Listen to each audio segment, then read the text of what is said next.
So what happened, Bruce? Well, we had a change in strategy this morning. We started off at Sabine this morning, which is about 30 miles to our west.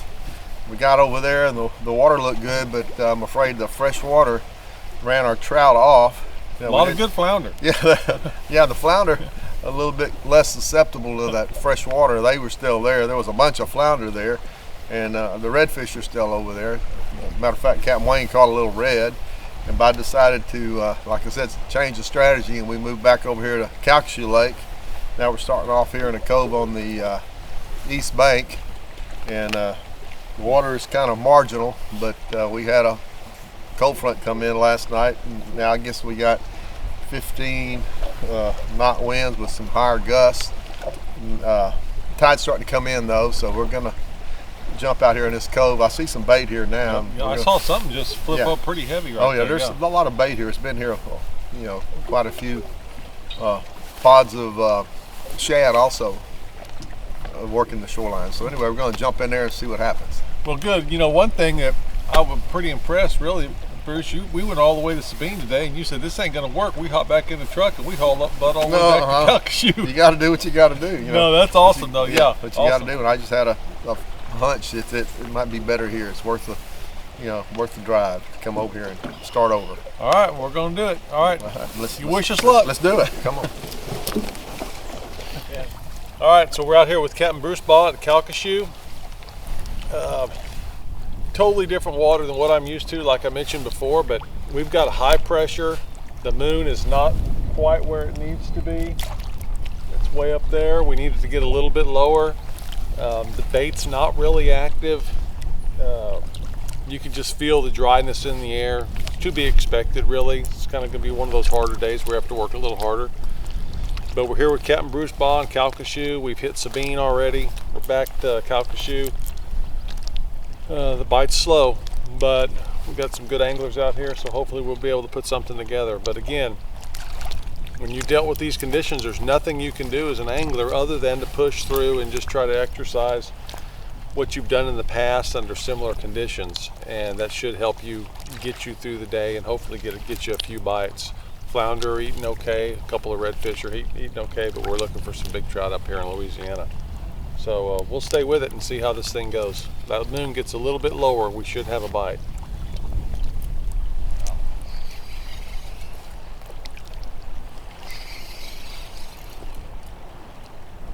Oh, yeah! Yes!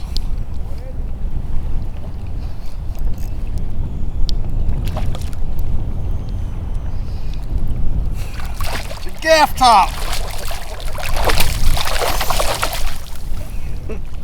Anybody can catch a fish on a Mansfield Margarita Yellowtail shad, but it takes a lot of skill to catch a gaff top on a reject. We were just talking about walking down this shoreline fishing a color change. There's a good point coming up, and I threw over there and this thing hit.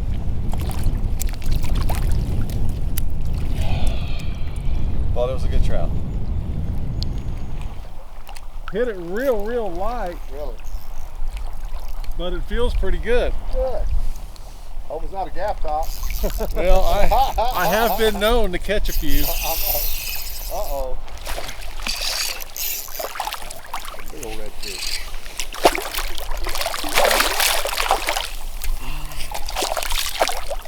Fat boy. That is a big red. Oh, so you got that old white. I saw that one on my dash while ago. Well, he's kind of pale looking. That sucker's gonna be, that's an 8-pounder right there, buddy. 8-pound redfish.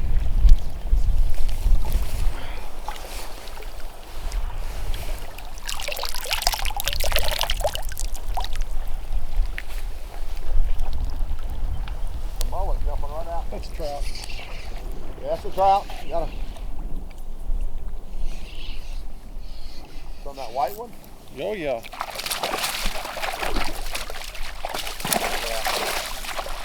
Got a tail walk.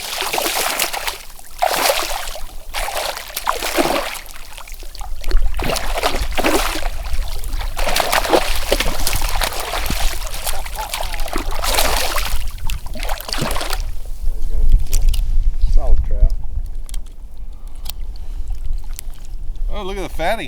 Yeah, look at that. That's the ones you're talking about, Captain Bruce. See how they look? You notice here in Louisiana, Captain Bruce was telling me about his trout over here. You know, we got them pretty long in Port Mansfield and South Texas, but something distinctly different here in Louisiana. They're not very long, but they've got a heck of a belly on them, as you can see. And beautiful fish. The coloring of this fish, that fish is full of something, buddy. No, she's full of roe. Heavy. Yep. They spawn out late here.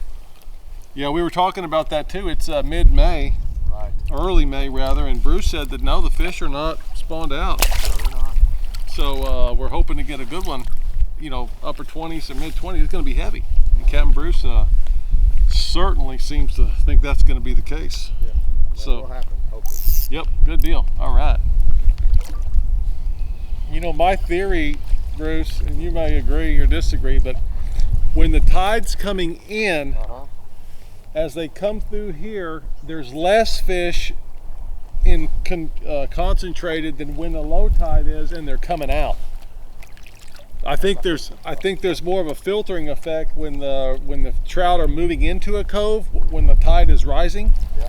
Then when it's falling, they're funneled up, just pouring out of a cove, and you got them at a higher concentration. Right. That's just my. That sounds like pretty accurate to me, because I think along the same lines too. They're still in here, and they're just, maybe they're not ganged up right at the mouth, but they're just scattered in here in a bigger area. Tide's coming up, they're making their way back into that cove, that flat. Right. So when that tide dumps, then they're concentrated. Right. They just kind of scatter out in this cove. Yep. Exactly. I believe the same thing. Oh, that's a good one. That's a trout. Oh, he come off. No, he didn't. He's swimming at me.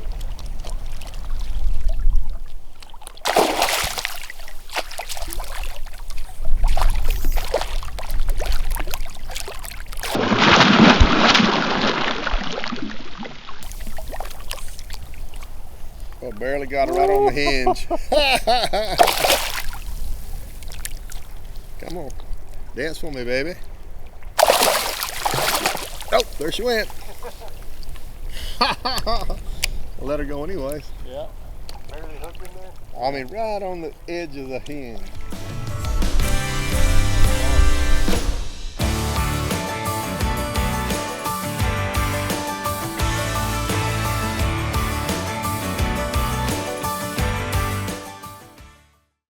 Howdy folks, Captain Wayne Davis, Captain Bruce Baugh. We're day number 2, Bruce. Day number 2. We had a little tough day yesterday. We had a lot of north wind blowing. The front came in night before last, and we had to struggle. Well, today we have our game plan. Our strategy is we got an incoming tide at the Calcasieu Pass right now, and so we're gonna be on the north end, but the tide is still going out. There's a tide difference in the tide movement, so we're going to start on the north end where we'll have an outgoing tide, fishing the outside of some drains, and it's been good there on the outgoing tide. And so what we're going to do is do that until the tide stops, and then we're going to go down to the south end where we're going to have an incoming tide there. We're going to fish some coves down on the south end. So anyway, that's our game plan for this morning and this afternoon.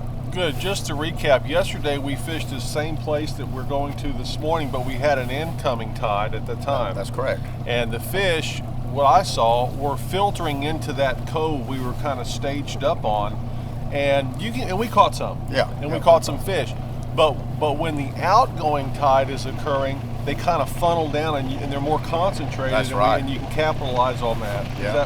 Is that your opinion? That's exactly right, Captain Wayne. The tide's pouring out of there. The bait fish stage, coming out, and the game fish stage there and ambush them while the bait's coming out of the marsh. Yeah, so that's why you hear a lot when you're looking at fishing videos or talking about fishing and outgoing and incoming tides. Small coves typically are better when the tide's coming out of them rather than when the tide's coming in. Doesn't mean you can't get a few when the tide's coming in, just as we did yesterday. Exactly. But when it's coming out, they kind of funnel down and you can really capitalize on that. And that's our strategy for today. And Captain Bruce picked up on that this morning. He says, hey, we got an outgoing tide. Let's go back to that area. we'll try to catch them on the way out. So hopefully it pays off. Yeah, we're gonna give it a shot. All right, good deal. All right, well, let's do it. All right, let's get with it.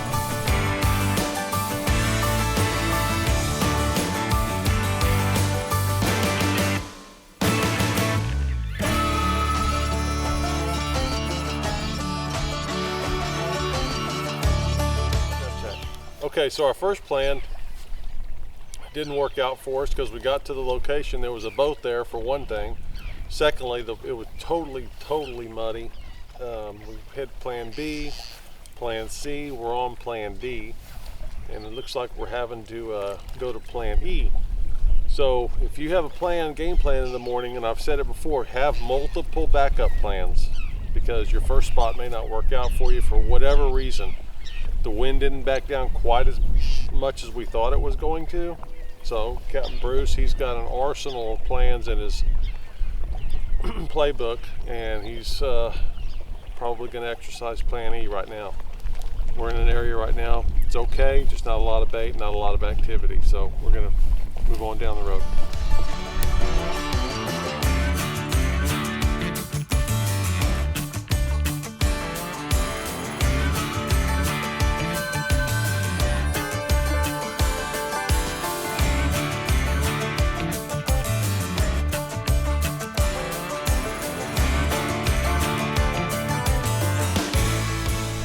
There's one right there.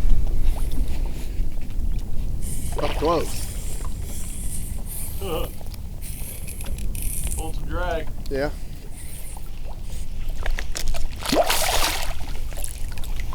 Caught him on a lily.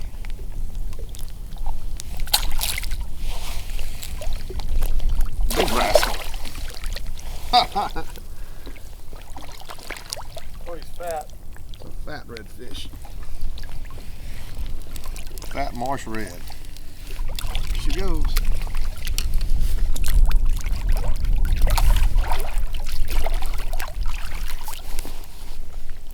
Oh, you all right? There she goes.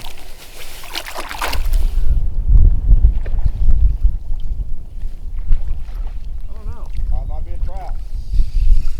Yeah, it looked great.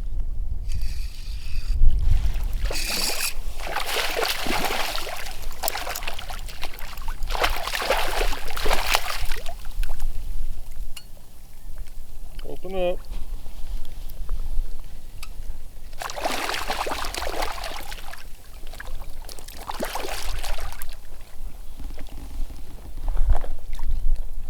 Good old Louisiana redfish. Yeah, another one. Old Bruce Baugh special.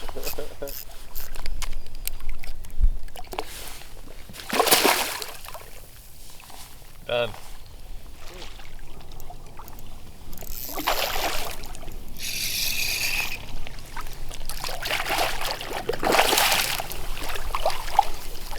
Boy, he just ate that bait.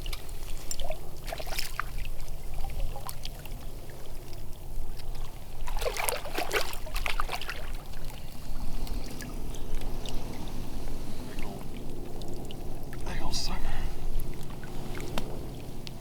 I don't think my bait's gonna be able to catch another one though.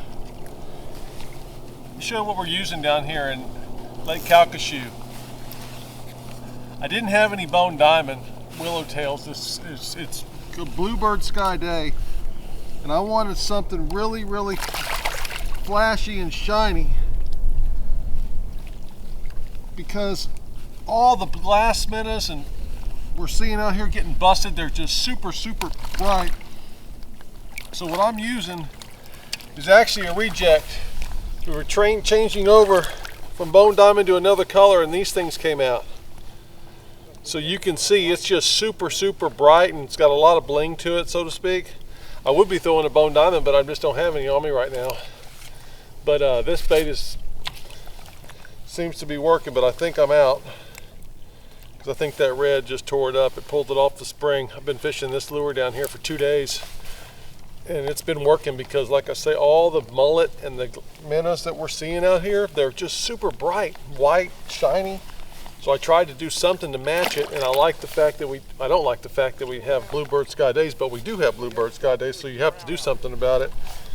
And as you see, that redfish just inhaled it. And again, all the reds we're catching, this is a 9-pounder. They're all about the same. Just as we're back in these marshes. I mean, we went miles and miles down these little channels and canals, and we ended up in this lake, and we're just catching great big old redfish like this. And it's been a pretty good wade, and the moon's fixing to drop, and the bait's becoming a little bit more active. Just like yesterday, same thing. And that bait started to get active, looked up, the moon started to set. Here we are, started catching fish. So I'm gonna look for a bone diamond since this one's ruined. Little baby.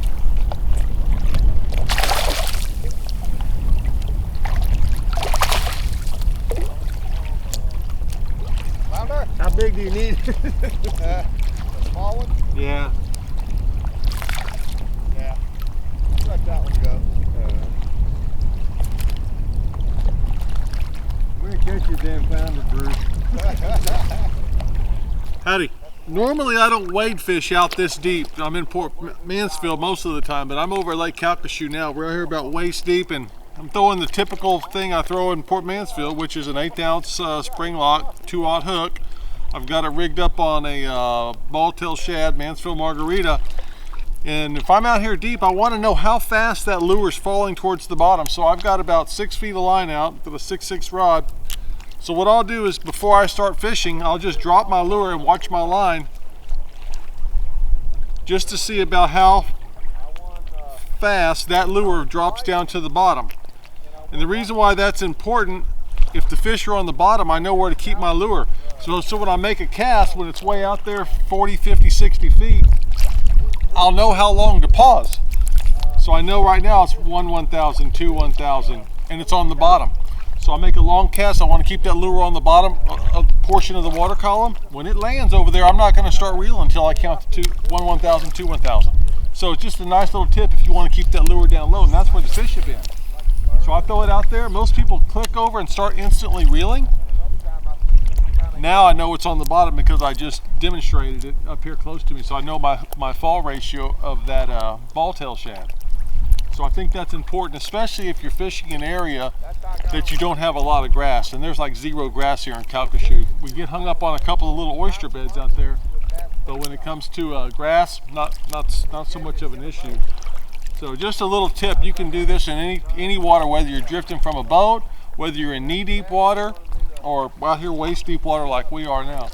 So just throw that out there so you can think about it next time you're out fishing. You want to know how fast your lure's falling down, and when you're way on out there 40, 50 feet, how many seconds you count before it gets down to the bottom.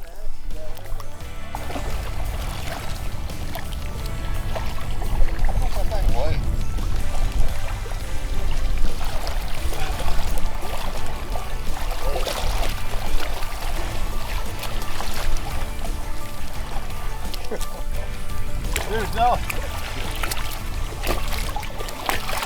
Look at that. He ate that sucker. He did. That's the new color. Oh, really? Did you put that thing on? Got it? Yeah. You ain't going to be able to lift him up. Oh, damn.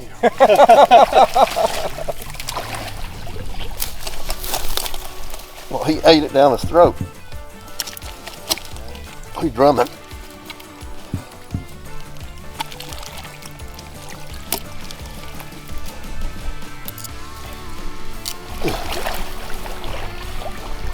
Captain Bruce just put it on us today with big fish. I got the mouth on it.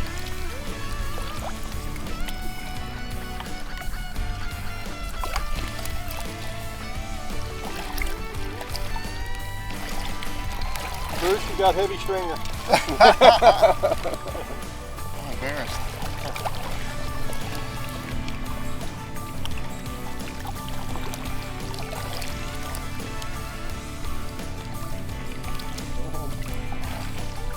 Good job.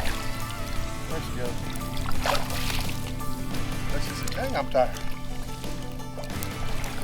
Howdy folks, Captain Wayne and Captain Bruce here. Let me tell you folks something. We're winding down day number 2, and this guy right here, he's he's a fisher man. I don't know about that. No, bro, it's late in the evening on day number 2. We worked our tails off.